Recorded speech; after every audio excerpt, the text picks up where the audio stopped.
Hey everyone, welcome back. It's Monday, time for a Monday stream. And today we have Field of Glory 2 Medieval. This game comes out February 4th. I have a pre release copy. We're going to be streaming it today and checking it out. And I gotta say at the outset, it's really good.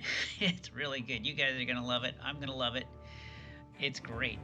Um, the game's in amazing shape for a pre release copy. I haven't had any flaws, bugs, or any issues whatsoever. So it's great. When it comes out February 4th, it's going to be amazing.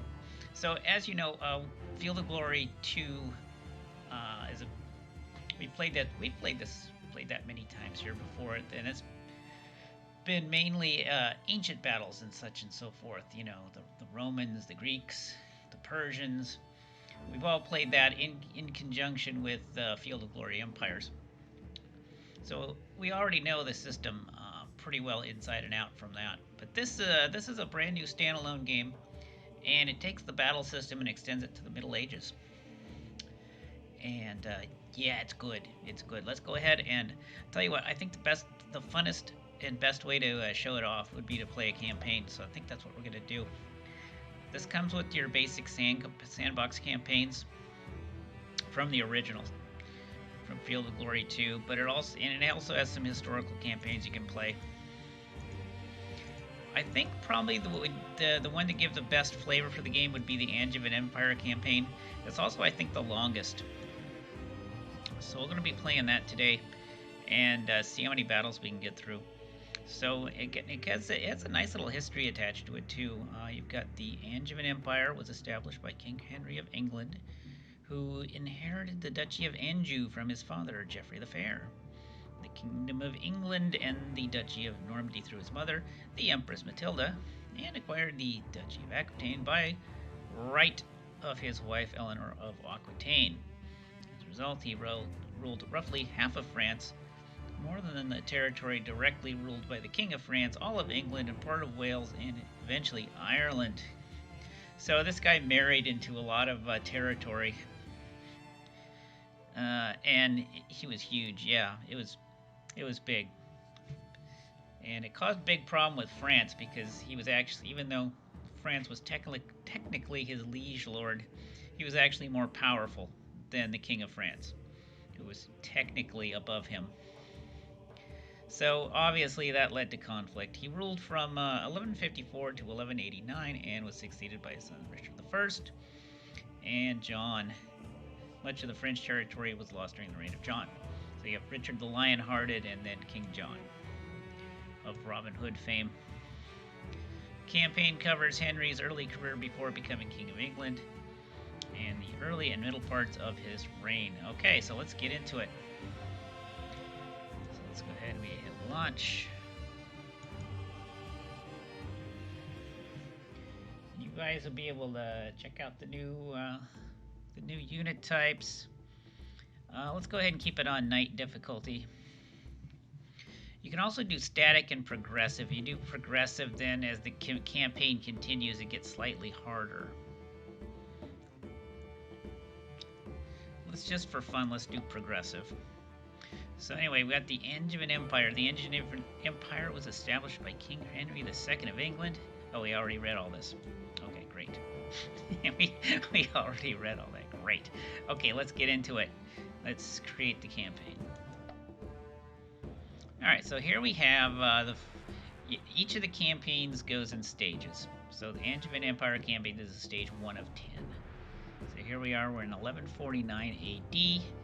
In 1120, William Adelane, the only legitimate son of King Henry I of England, was drowned in a shipwreck. And renaming of his daughter, the Empress Matilda, as his successor was unpopular.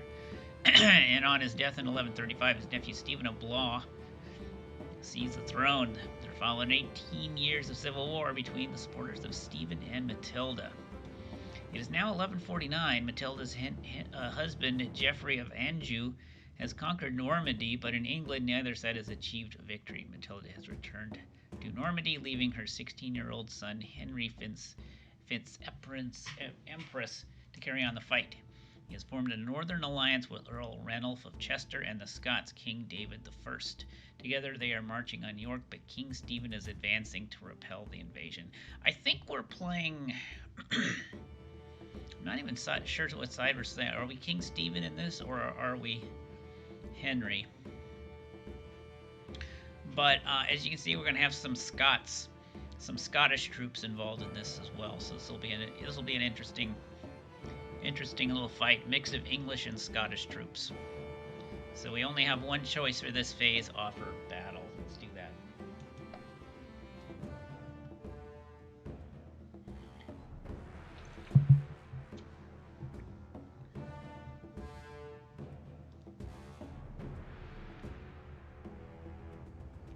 All right, here we go.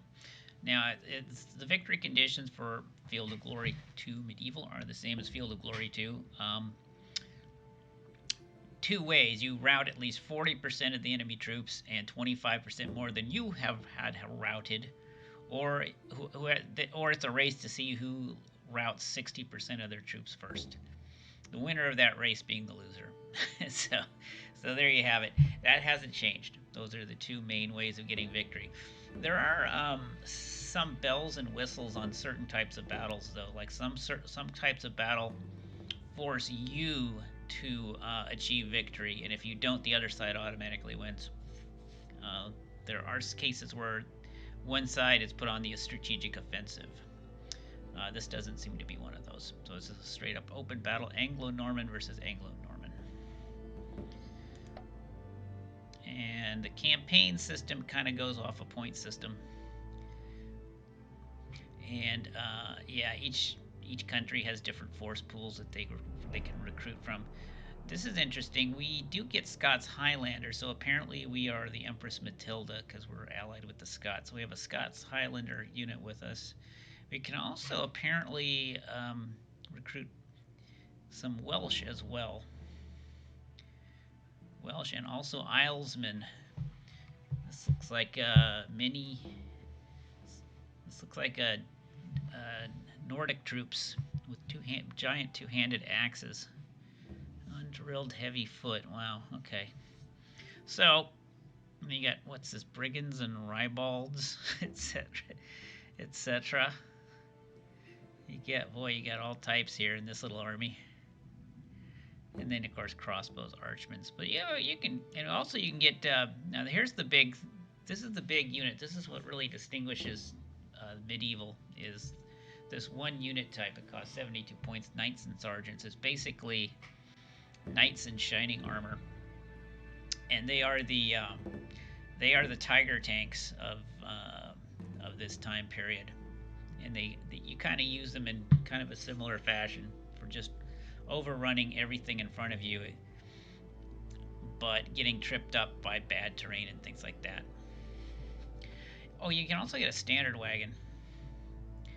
This is a unit that it helps your morale if it's like within a certain proximity of your battle line. I don't know if we're gonna get one. They're kind of expensive, and they can defend only. So I think we might hold off. Anyway, we got 764 points to spend. We've already bought a few units of our 1022 points. So now we just got to pick up some more. Let me look at the terrain here. So it looks like we got some hills. We have a river running down this flank, which looks uncrossable. So it looks like this part of the map is going to be off limits. So we'll have a hard border on our left flank.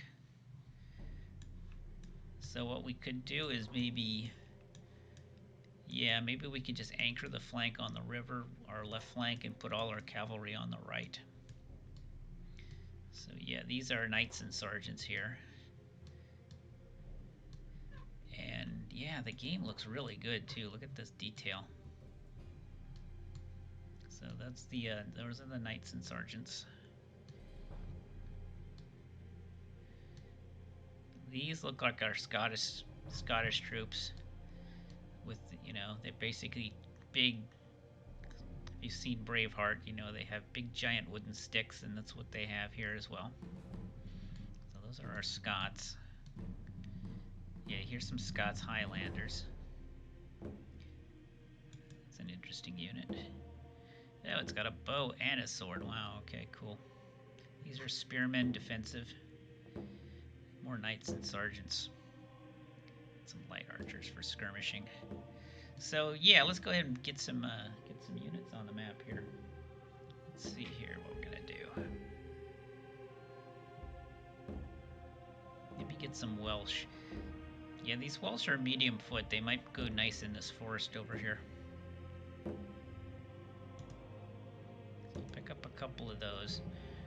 Armored spearmen are nice. They're like spearmen with extra armor.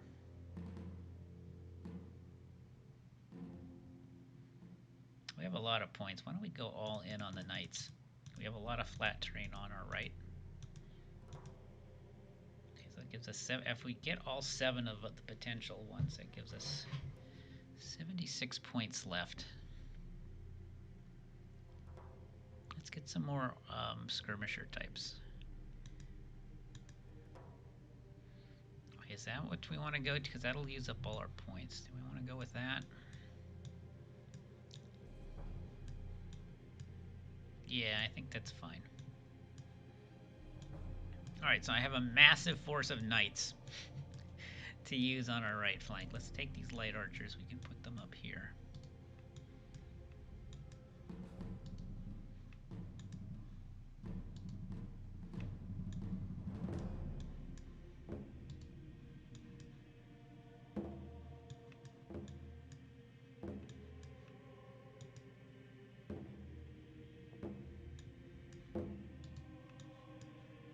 Knights, knights. Here's the brigands. So those are medium troops. Might as well keep those in the forest. Here is our Welsh spearmen. Let's put them in there as well. We'll stick them in this forest.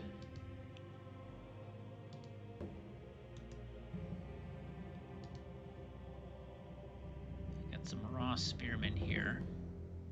Oh, there's the Islesmen. Do I want them here? Yeah, let's keep them there. Put the raw spearmen over here.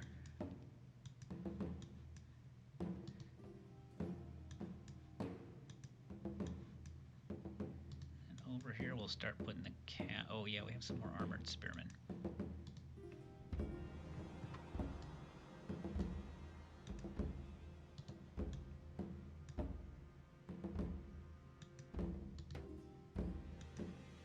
So we'll use those to extend the line that way, then the cavalry will go over here, of which we have much.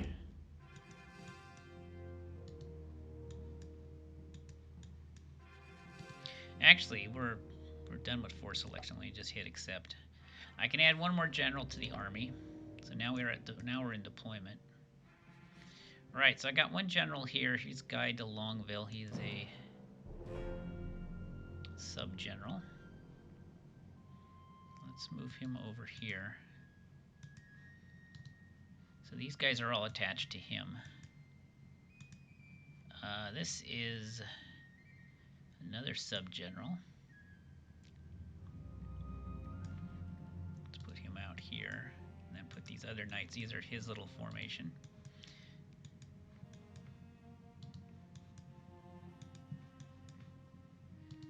Alright, so I got a total of 8 heavy knights on our right flank.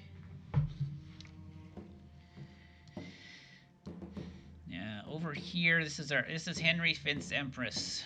So yes, indeed, we are playing the side of Matilda in this scenario. He is the commander-in-chief, and he's with the Scottish spearmen, interestingly enough. Right, so he controls this whole group. Let's put our other sub-general, we'll put him here on this armored spearman. Have him switch, and then let's transfer control of the units, the infantry units around him to this new sub-general. Alright, so you guys, you control that little middle group. And the Prince Fitz Empress will go go here with the Scots. And he'll do the left flank. So we got infantry, infantry, cavalry, cavalry. And because we have this river on our left, I feel completely confident putting all the cavalry on the right.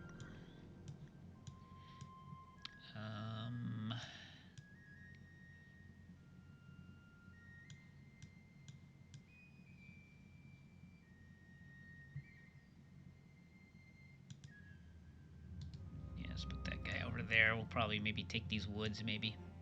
Put these archers in the woods. All right, I think we're set up. Let's begin the battle. All right, what do we got? Oh dear, me goodness. All right, so he does have one of these wagon thingies, a standard wagon. He's got a dismount. Yeah, we could have gotten dismounted knights too. In fact, that's one of the things you can do if you want. You can take your knights and dismount them before the battle, and that's what he's done with a lot of his for some reason. This guy's going well, spearmen. Got some raw spearmen in the back with the wagon, and a group of massed archers on the right. Over on his left, he's got his group of knights. He's got a total of 6 knights and sergeants. We have 8, though, so we're going to have an advantage there on him, I think. And a lot of clear terrain to which to smash him up. So this is not looking too bad. And what's back here? Okay, there's King Stephen. He's in the back. So the king is on the field. Maybe we can end this war immediately by killing King Stephen. That would be nice, huh? Alright, first I'm going to try to get rid of his light archers.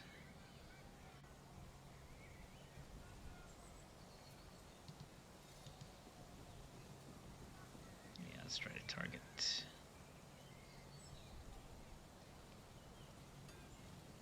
Well, we're only doing 0 to 6. I wonder if I should hold off. Now we're using, at this scale of battle, we're going with each figure is 30 men. So you can see there's about 122 men in this figure. So each figure is equal to 30 men. Over here you can see this is 235, so it's about 240. And the Welsh have like 352. They're like 12 times 33. Yeah, so you can see the number of figures is 1 figure equals 30. Not sure about the wagon. Wagon is different.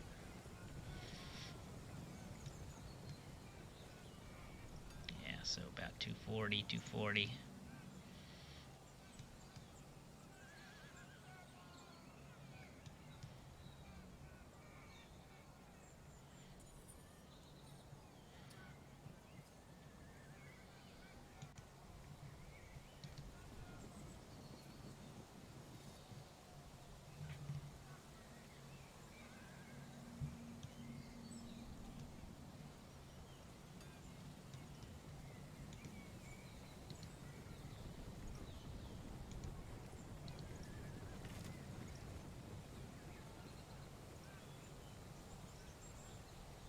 Yeah, well, this is going to be at long range, so I kind of don't want to shoot. Let's move up these cavalry.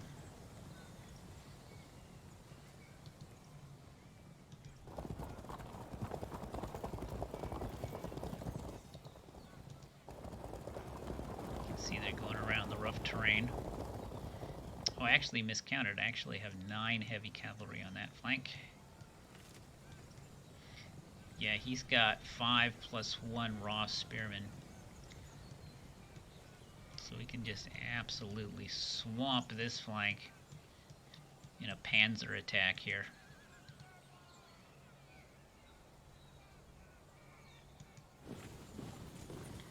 Yeah, let's see if we can get up a little higher. Maybe we can grab some of this high ground. Now, here's some rough ground. I don't think my Scots are going to like standing on the rough ground, so let's try to get past that.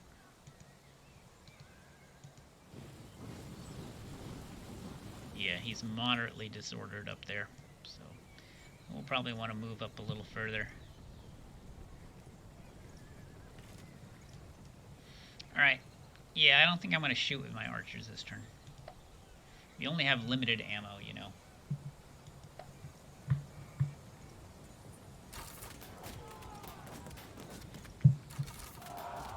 Unfortunately, he got the first shot and disrupted one unit.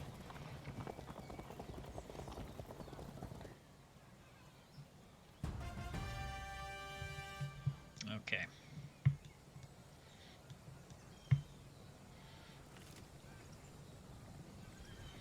So if I go ahead 2 spaces, he'll go ahead 2 spaces.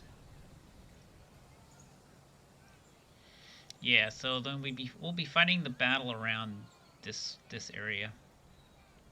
Yeah, I go forward 2, he goes forward 2. Although I wonder, we may want to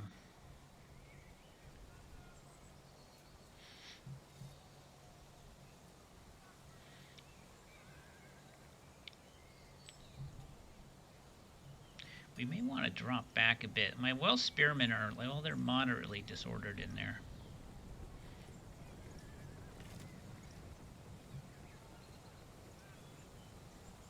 I think we'll be okay, though. It would have been better maybe to have a Welsh spearman here to take this forest, but it's too late now. I wasn't sure if he was going to advance or not. But apparently he is. You know, maybe we could just advance to here and then just hold this line. Yeah, maybe keep these Welsh back here.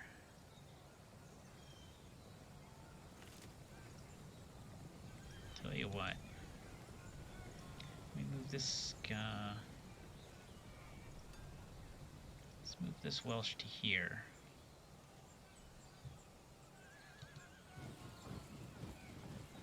I think this guy, let's see, the brigands. Yeah, they're also moderately disordered. Okay, I thought they might be okay in the forest, but no.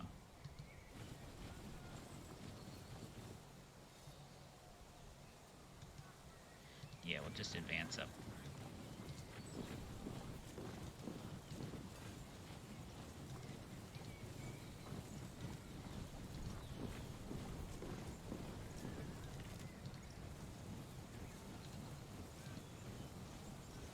And let's focus fire on this archer here.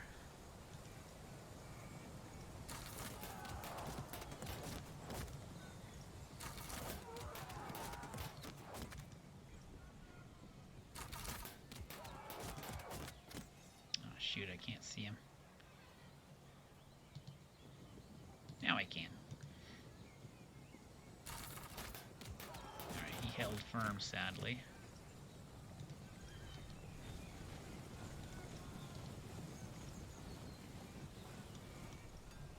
Now you got this rough mountain here that's kind of dividing the battlefield.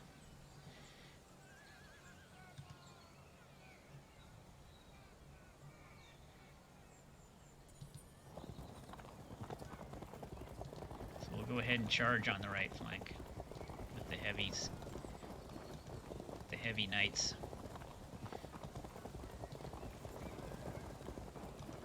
I see very little reason not to.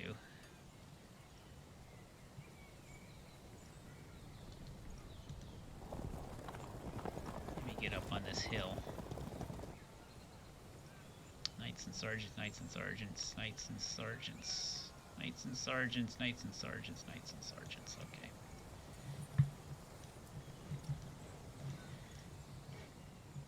Alrighty, that'll do it for this turn.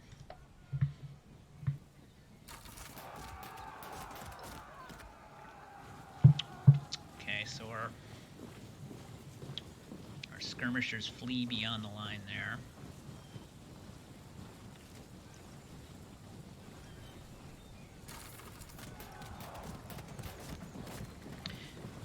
You know, I'm thinking of not advancing. That way, whoever has to go into this forest will be at a disadvantage. And here comes his cavalry on my right.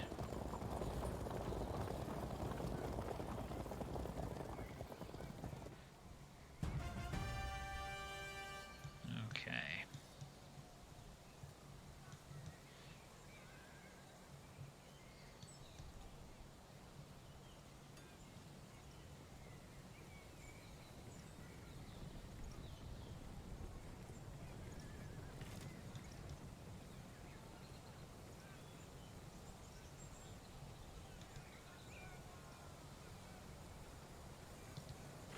Let's get our brigands and ribalds to here. I want to move forward here because I don't want to be on the downslope.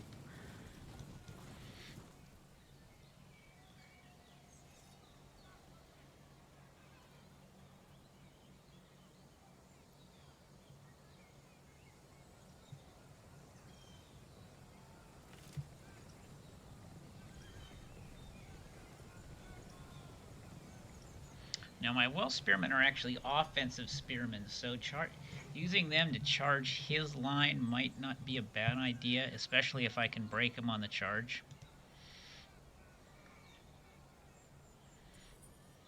It's something to think about. And of course, these Islesmen are just crazy axe-wielding maniacs. So having them charged into a line is kind of what they were meant to do. That's their goal in life. They have a big giant two-handed axe and protected armor. So maybe we can take on the dismounted knights on a charge. Maybe. We'll see. Let's just move into charging range. Keep these guys here. Let's go for maximum casualty. Ooh boy, 6 to 18. That's pretty good. Or we can go for the 4 to 14 on the dismounted knights and sergeants, though. That's actually pretty sweet.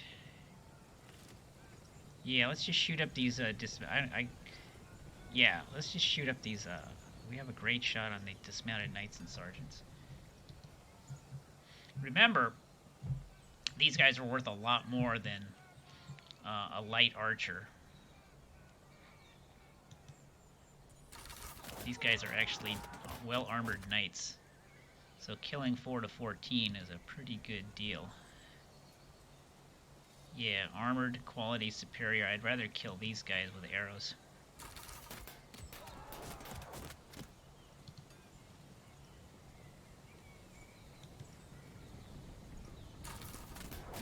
Okay, so he took a morale check. That's great.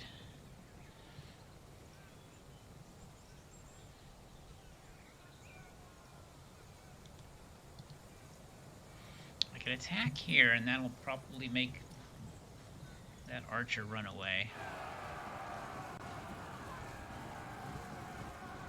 Okay, good. I didn't want it to go another one. That's perfect.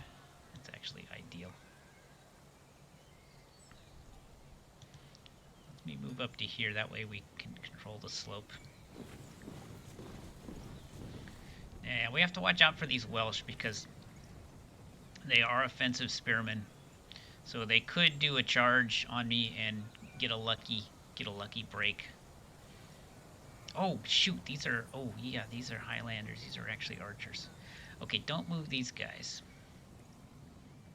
Yeah, I forgot the Highlanders are actually archers.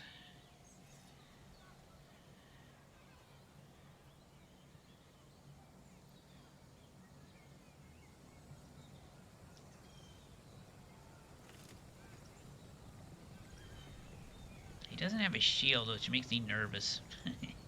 I don't know about these guys. I don't know if I should consider them archers or frontline units. They're confusing me. They're impact foot and they have a bow. Wow, that's weird. Yeah, I'm very confused by them.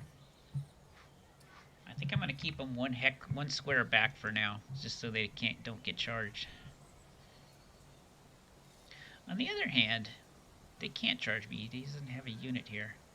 So if I move forward with this guy, now let's keep him one hex back. Yeah, just shoot at those Welsh, and I'll move these guys up a bit.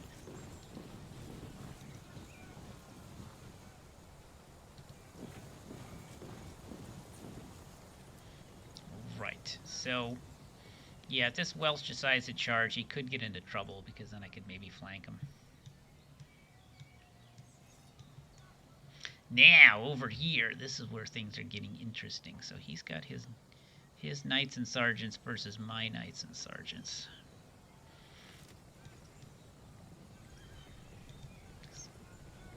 Yeah, it's a pretty even fight if I straight up charge him.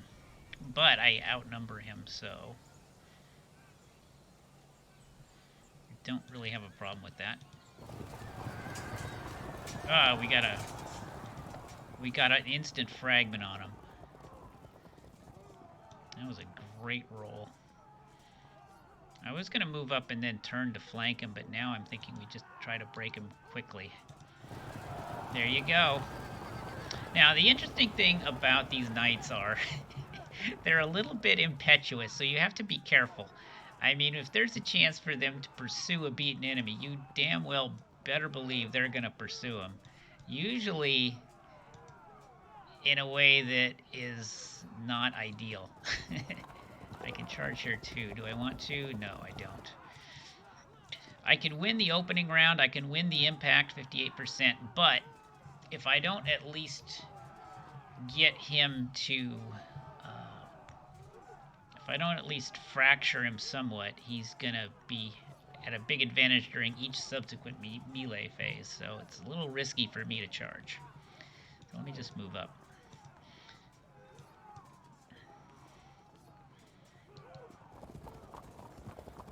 Move up, and we'll get ready to do some flanks here soon.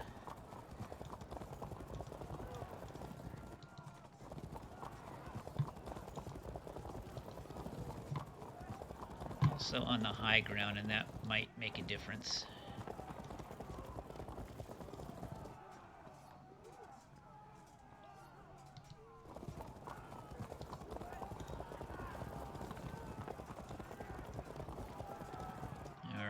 So this cavalry battle on this side of the hill is, I think, off to a good start. We've already routed one of his knights in a very fortuitous attack. Let's just have this guy turn around a bit and see if you can get your morale recovered. Get your disrupt cleared. Alright, that's it for this turn.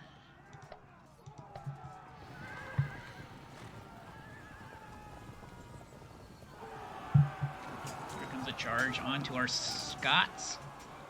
Enemy spearmen disadvantage versus the Scots. They charged anyway and got an indecisive result. Okay, they went after my archers and then went charging into my spearmen, which they had a slight advantage, but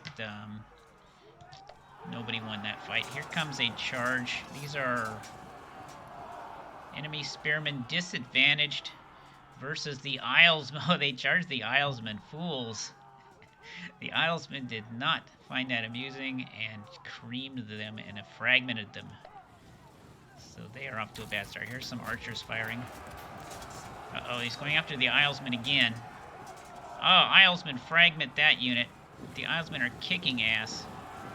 Oh, here come the Welsh.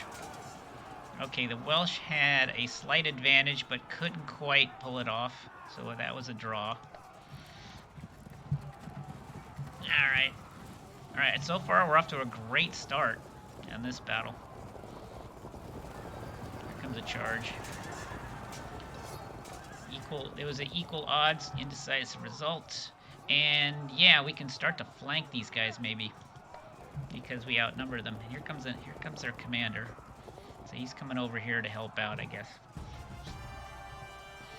There is a gap in our line, so yeah, he could come pouring through this gap. That's King Stephen. Depends on how bold King Stephen is feeling today. We shall see. I'm going to turn this guy this way so we can get a flank in next turn. How is this battle looking? We're scheduled to lose this battle unless I can get a good flank in, which should happen next turn. Let's just go ahead and fight it. Okay, we held. Good. So if we can continue to hold, we'll get a flank attack on his Welsh next turn and we'll start rolling up his line. Here's our archer. Let's go ahead and have him shoot at these guys.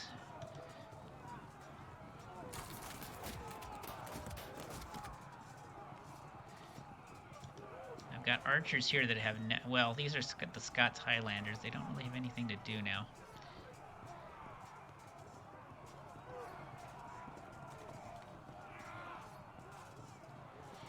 Here's what we're going to do, I think. I'm going to move my sub-general with the armored spearmen to here, get ready to flank this unit. So that flank will happen next turn. Which is good, because we could lose this battle unless we can turn things around. I moved you to here. You can actually also flank the Welsh next turn.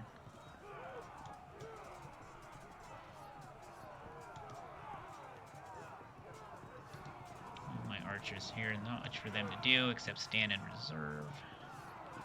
These raw spearmen are behind the woods. I'm going to keep them in reserve. I need to pull these guys back. I can go this way or this way. Yeah, let's go this way. Now, I can take my commander and charge here. This will very likely break these guys.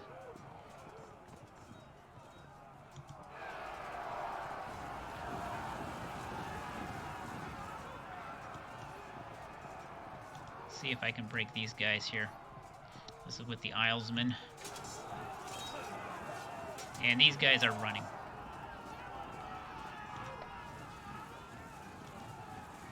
Now, I'd love to charge these archers with the brigands, brigands and ribalds, etc. But there's a zone of control from these raw spearmen, so to nullify the zone of control there, we can charge with my Welsh spearmen into him. So yeah, we're actually pretty good, because these are raw spearmen. Not only do we win the impact most likely, but we'll continue to have a big edge in the melee phase as well. So yeah, let's do it. Alright, so we drawed, which is fine, because now my brigands and ribalds are free to charge his archers. And yeah, it's going to be even on the impact, but then big advantage on subsequent melees. Oh, we actually won the impact. Alright, good job. Now, here's an interesting one. What to do? Right, these Islesmen have finished. They can't attack. Yeah, now that's a bad attack. My Welsh are not going to do too well against his dismounted knights, because they are totally out-armored and outclassed. We'll lose on the impact and on the melee. The only thing that might change that is if we can get a flank attack and or just overwhelm. Plus, that's his leader. That is Ralph de Longueville, one of his sub-generals. So we'll just remain on the defensive versus that guy. The Islesman might be able to do something to him, though. We'll have to see. What's he got in reserve? He's just got these raw spearmen, not much. He's also got the standard wagon. He's got more raw spearmen back here. So yeah, the quality and quantity of his reserves is not high at this point. I got this battle here. It looks like we have a clear advantage. This is with our Scots. Alright, so the opening phase of this battle is going really well. Next turn we should get flanks on his Welsh here and on his dismounted knights here. And then he won't have a whole lot left to defend his infantry line with. Now let's go check on the cavalry flank. Alright, so we had a charge here. I can't quite get a flank on this guy, but I will be able to next turn once I set it up.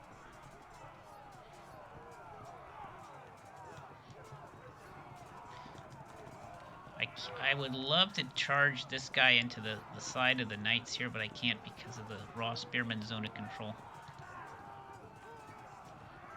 Yeah, I could charge the raw spearman.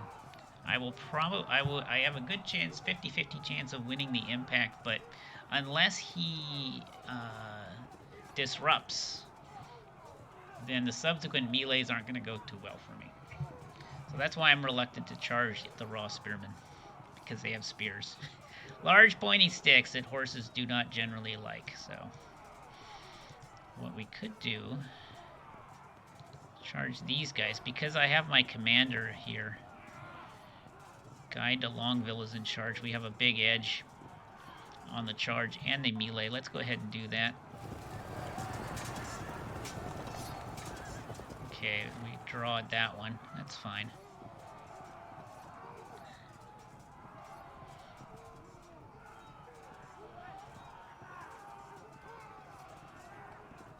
Now I can move this guy, and this guy can come in here and charge that guy. It'll be a draw. It'll basically just pin that guy down so he can't move over here, I guess.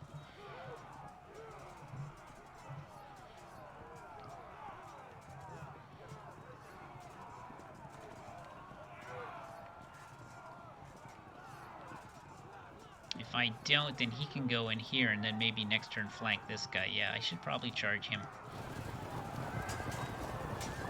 And that's a draw. Alright, let's go. Now let's plan this out here. Right, so you go here.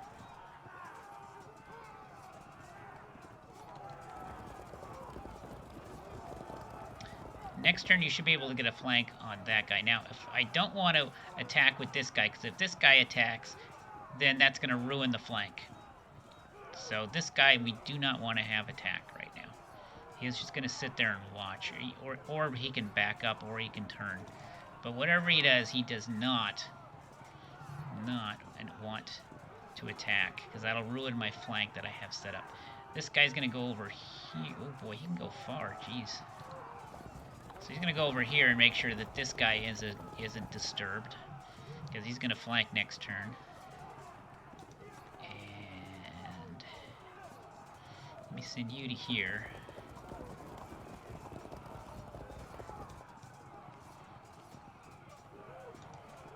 I'm just going to, and then these guys are kind of waiting for things to do. I'm going to turn you this way. Right, so maybe you can join in on this attack later if you want. Alright, I think that does it for this little cavalry battle. The only thing that is a little worrisome is King Stephen. No one is doing anything about King Stephen. So King Stephen's going to come through this way. Maybe we can take these two guys and turn them to face and deal with anything King Stephen might try to, whatever shenanigans he tries to get into if he decides to come through here. So we do have options. We do have options in that case. All right. But yeah, so far this battle I think is going well. Let's end turn.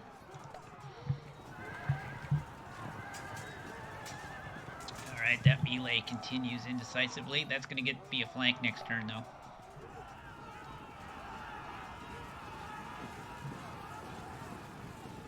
Moving up is some more spearmen. Here comes King Stephen. King Stephen is going for the infantry line, interestingly. That might not be a bad idea. That's indecisive. Perfect. Oh, good. We got a morale check, but he held firm. That's going to be a flank. Oh, looks like we got a morale check there. More indecisive fighting. Indecisive, great. Another morale check, but he held firm. He held firm there. This is versus the archers. We have a... Yeah, they are greatly disadvantaged versus the brigands and ribalds. That guy rallies in the back. Awesome. Alright, let's start over here on this side of the line. Let's continue to the pressure on these archers, who we greatly advantage. There you go. We've got a disrupt, and he falls back. We can continue to charge next turn, although he does have these raw spearmen coming up. Right. Here's our Islemen. Let's see what we can do. Oh, not so good. Not so good. I was hoping that they could, but they'd have to charge uphill, and he has a leader. So my odds of succeeding here are bleak. Bleak indeed. How about the Welsh? Will the Welsh do any better? No.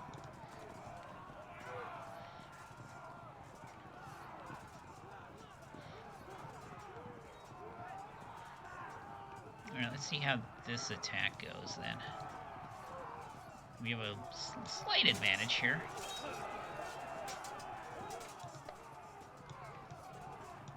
Now here's our Scots versus these disrupted people. We have a pretty substantial advantage here. Yep, another morale check. He held firm, but then he falls back. Okay.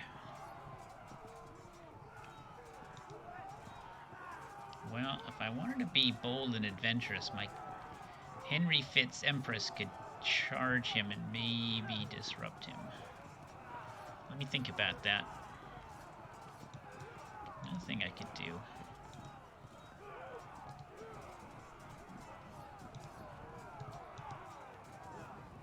Maybe we can send skirmishers through the line, back through the line again. Speaking of skirmishers, let's...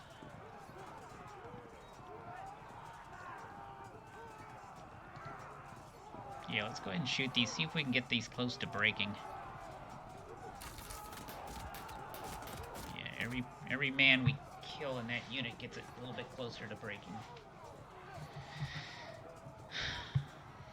Now, I could, like I said, I could take Henry Fitz Empress and charge here, but then that leaves Henry open to getting flanked, especially by this subgeneral here, who we've noticed is a little too tough to attack, so...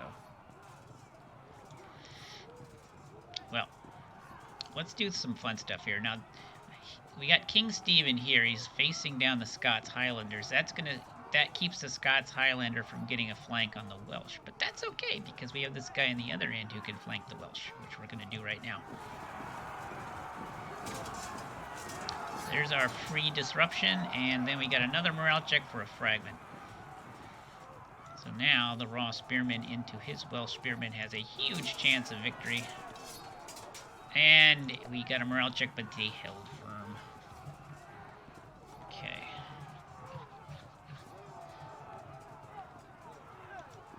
I might as well shoot arrows at so-called King Stephen here. Take down 6 of his knights. Now, here's an interesting conundrum. I could attack here and get the flank on this guy. What's the downside of doing that? He's got 2 units. Unless I clear this battle, he's got 2 units that could then turn and flank me on his turn exactly following. So now I have to think, do I really want to do that? And the answer may turn out to be no.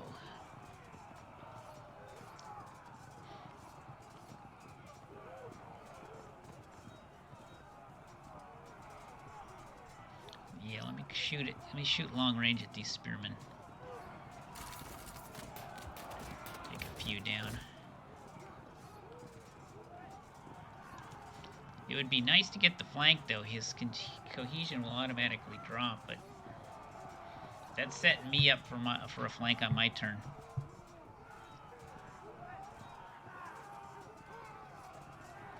On the other hand, King Stephen's probably going to charge these poor Scots Highlanders in the open, which makes me kind of sad. So it's a tough call. Do we do it? Actually, we're kind of losing this battle, so...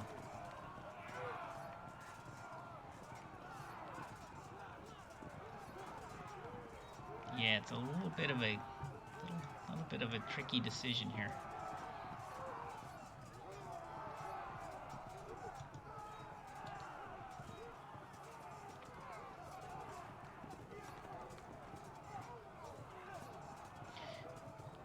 Yeah.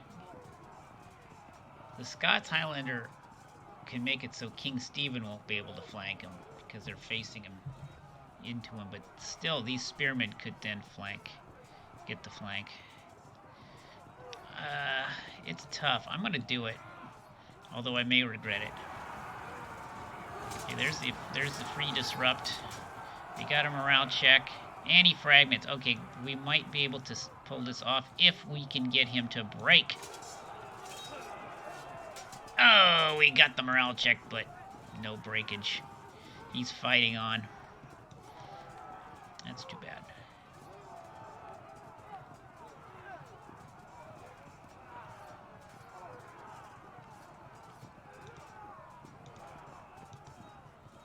That guy already shot. I wonder if I should move these spearmen back and maybe send them over here, because I feel that this is going to be a problem soon. Although these guys are about to break. These guys are about to break. Yeah, maybe we'll be okay if we can get these guys to break soon. Right. Alright, let's just play it cool then over there. Back over to the cavalry battle. Now here we have some big flanks lined up. Well, we have one big flank lined up.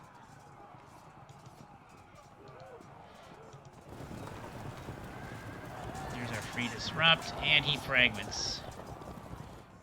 Alright. See if we can break him. Held firm. Let's send in this guy. There we go. That got him. And unfortunately, we have a little bit of pursuit. But then he decides to charge these guys. Oh no! But he loses, and then decides to retreat. Okay. Okay, that's fine.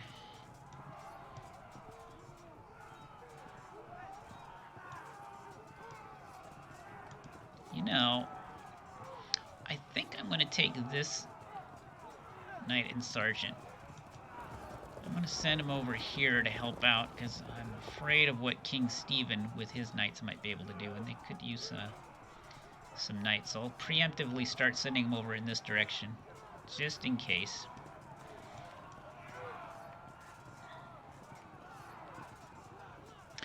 Okay, so here's what we're going to do here. I'll use this guy to attack this guy. That'll turn him facing this way. And then next turn, not this turn, but next turn, this guy will be able to charge into him and get a flank. As he's 45 degrees, he's at a 45-degree angle. So let's go ahead and do that. It's going to be an even battle, and then next turn a flank will be ready to go. Okay, good. Right, so then next turn, this guy will be all set to flank him. That'll be super. Meanwhile, over here, 31 to 2. That continues to rage. This is an even, pretty close to even. We get the morale check on him, but he holds firm. His banner is getting a little ripped and torn, so it looks like we're starting to get the edge there. Let's move this guy around here. Next turn, he'll be able to flank this guy, if possible. Alright, so that's looking good. Yeah, we're using our superior numbers here to win this cavalry battle. And I like that. I like that a lot. Alright, so he's got... we're keeping the pressure up here. We're keeping the pressure up. I'm not going to do anything crazy with Henry, like charge him into the field here. We're going to keep the line intact and just focus on these guys. And then, yeah, we'll send these knights over here to deal with that.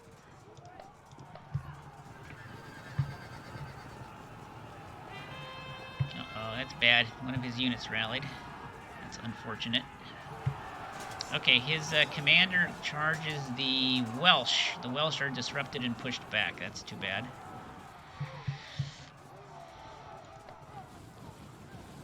It's too bad these guys aren't facing the right way. Here's that flank I was worried about, and sure enough, it goes in there. He knocks us down a level, but we hold firm. There's the Knights charge. Oh, look at that! The Scots Highlander took a morale check past and then forced Stephen of Blois back a space.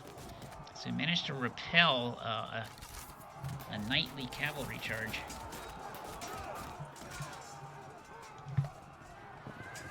Go Scots. Okay, there's another morale check there, but he holds firm. That's a draw. That's another morale check when we disrupt him. Oh, these guys finally break. Great. Okay, so we're getting the breakages. That guy breaks.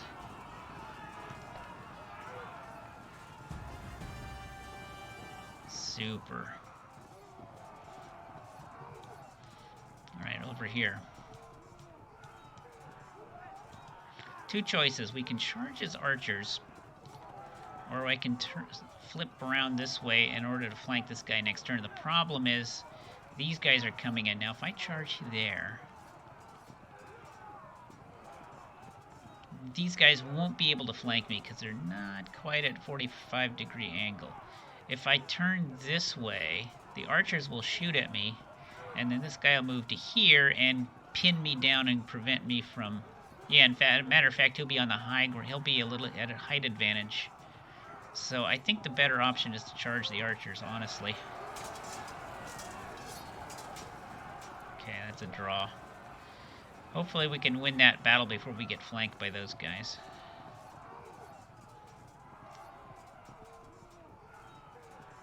Alright, this is a little bad. Our Welsh are in trouble. They're getting pushed back by Ralph de Longueville and his dismounted knights.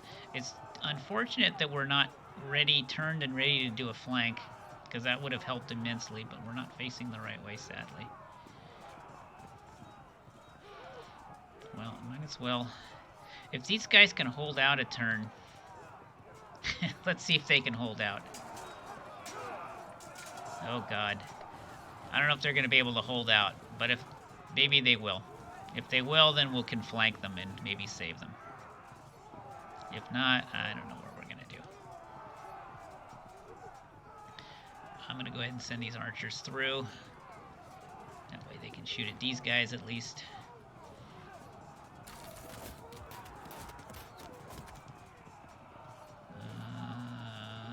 Can't do anything with that one. Let's do this battle. 20-7. Yeah, it's a draw. Right, so now if these Welsh can just hold on for one more attack, one more round of battle, help is on the way. We'll have a nice flank into his dismounted knights. They just need to hold on a wee bit longer. Alright, now he's got this unit here that's looking a little ragged. So let's give it some more archery here. Make it even more ragged.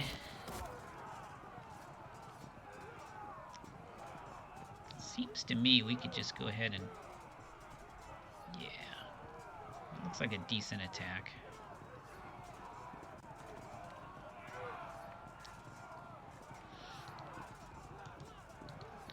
And we could also throw in my leader here. So you can have the Scots charge here. This guy is... Even though he's steady, he's lost a lot of... Yeah, he's down to 165 of 240, so he's liable to break fairly soon. Now I got my spearmen here. We could charge there, but... And since it's a flank charge, we can actually get in there pretty good, but then we're not likely to win the melee phase.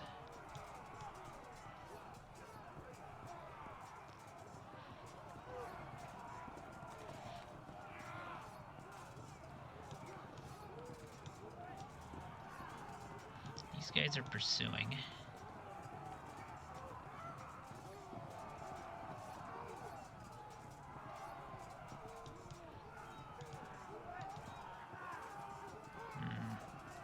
It's not as bad as it looks. Now, I've got a leader on this, yeah, this is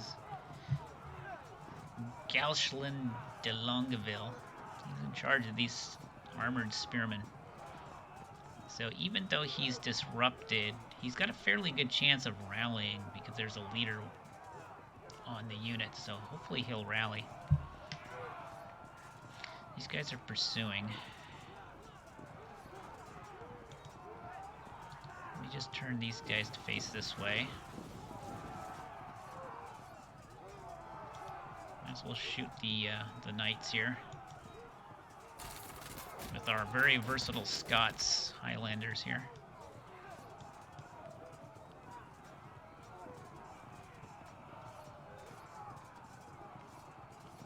You know what I'm going to do? This is what I'm going to do. We're going to charge, we're going to do the non-cohesion won't drop as on contact as already not in combat flank charge. I got a 31% chance of winning. Okay?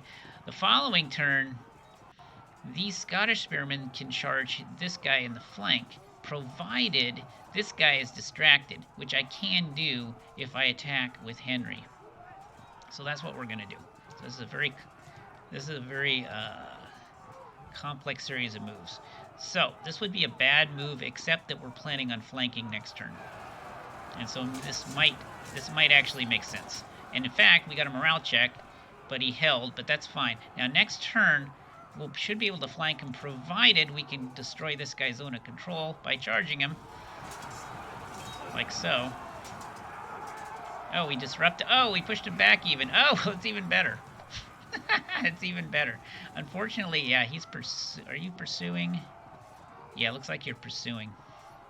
That's fine. Next turn, we get the flank here. But we don't want to do it now. We want to wait till next turn. So that's actually super, super news.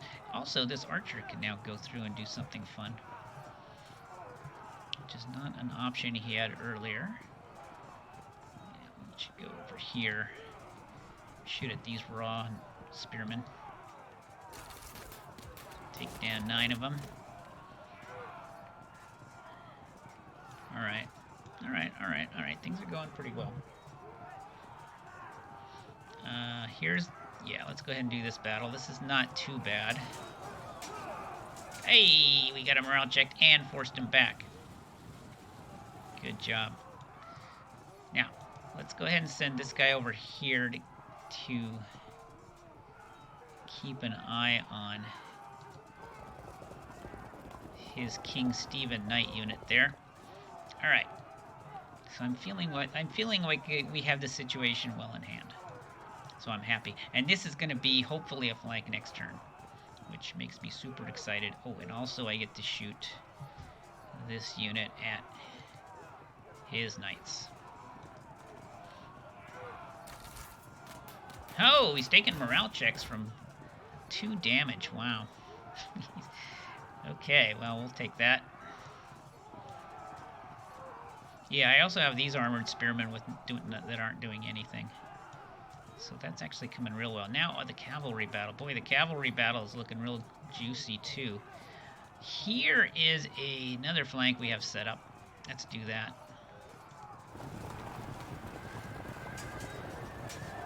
Fragment, great. Here's another flank we have set up.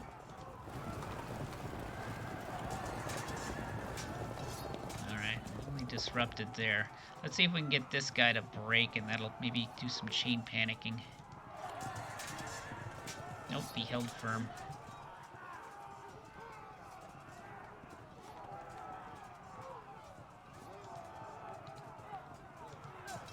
We got the clear edge on him now. That guy fragments. Let's see if we can break him with a charge from these guys on the hill. And he does indeed break and routes, but has nowhere to go. This guy now breaks. It's a chain panic. And my knights go galloping off after them. So now this guy is officially broken. This guy is officially broken. Now, let's do this battle. He's fragmented. Next turn he's going to get flanked. And now since these guys have disrupted, I think we're safe to charge them now, because we're going to win both the impact and the melee phases. So I'm totally fine with charging now. And we fragment them. Great. So we got 2 more units on the verge of breaking. This is Fulk de la Roche, his subgeneral, looking askance at the disaster which has befallen. The only fly in the ointment is half of my knights are running off of the map in pursuit of the enemy, which is a little wasteful, but what are you going to do? They're knights. Alright. Alright, looking great. The only question is, I think, yeah, let's take these raw spearmen. These guys, since these guys are now pinned, there's no point in keeping these guys here. So the obvious move is to move them back one so they can move next turn. And I believe that is everything, because these guys are in pursuit. Yeah, those guys are pursuing. I believe that is everything we can do. Oh, we're up to 34% too on the. So yeah, we're about to win the battle. It looks like a couple more breaks and we got them.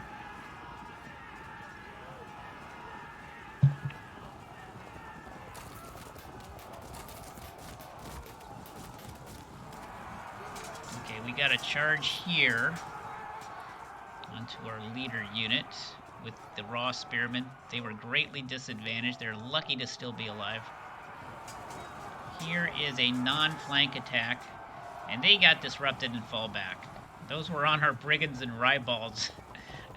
Never underestimate brigands and ribalds. Okay, if these guys hold... Oh, they did hold, but they got pushed back. Oh, if they had held and, like, really held, then we could have flanked. Too bad. Maybe if we were smart, we should have did a full 90-degree turn facing this way.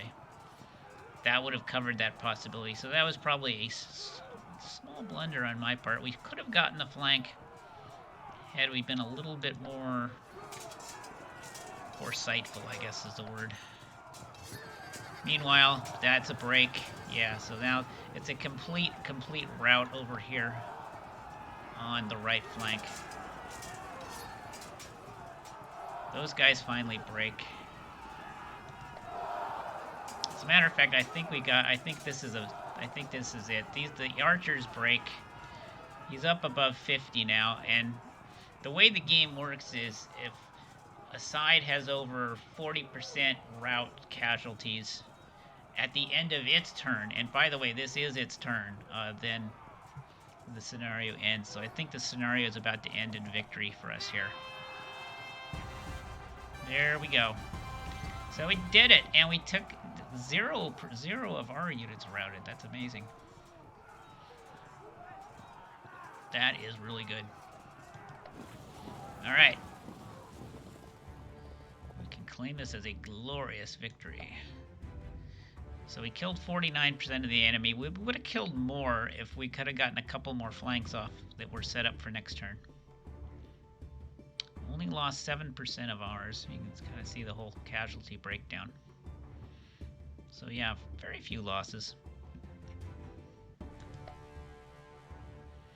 You have achieved the victory conditions for the previous stage of the campaign. So how this works is you have to win in order to advance.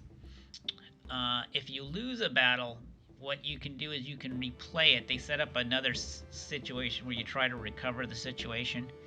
But, of course, your prestige and campaign score will take a hit each time you do that. If you win, then you go to the next stage, and they sometimes will give you a choice.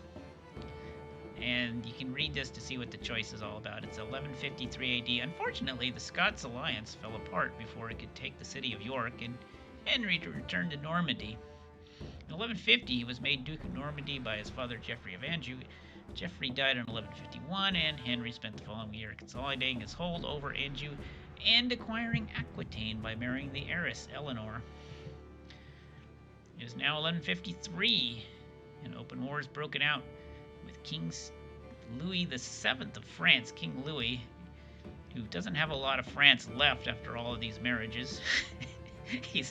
It's funny that historically King Louis VII was married to Eleanor of Aquitaine, right? And then they just didn't get along. They got a divorce, or an annulment, I guess you could say, if you want to be legally, technically correct. They got an annulment, and so here's Eleanor. She's single, and so Henry comes along and says, "Hey." If you're not doing anything with the entire western half of France, why don't I marry you and take it over from you, and that's pretty much what happened in a nutshell. I'm oversimplifying slightly, but now it is 1153 and open war is broken out with King Louis has invaded Aquitaine with superior forces. I guess he wants it. He wants his Aquitaine back, even though he divorced it. Your old army has been disbanded. For the next battle, you will have a new army of 13, 18 points. Yeah, so sometimes you get your old army and your experience points accrues to the next battle. Other times it doesn't. Okay, enough time has passed that we have to recruit a new army. So I've got two choices here. I can either offer battle at a disadvantage, or I can leave a rear guard to hold off the enemy long enough for my main army to escape. So those are our two choices to deal with King Louis here.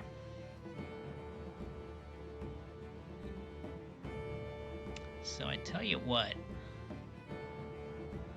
just to be interesting, let's do option 2. So option 2 will bring up a new kind of battle.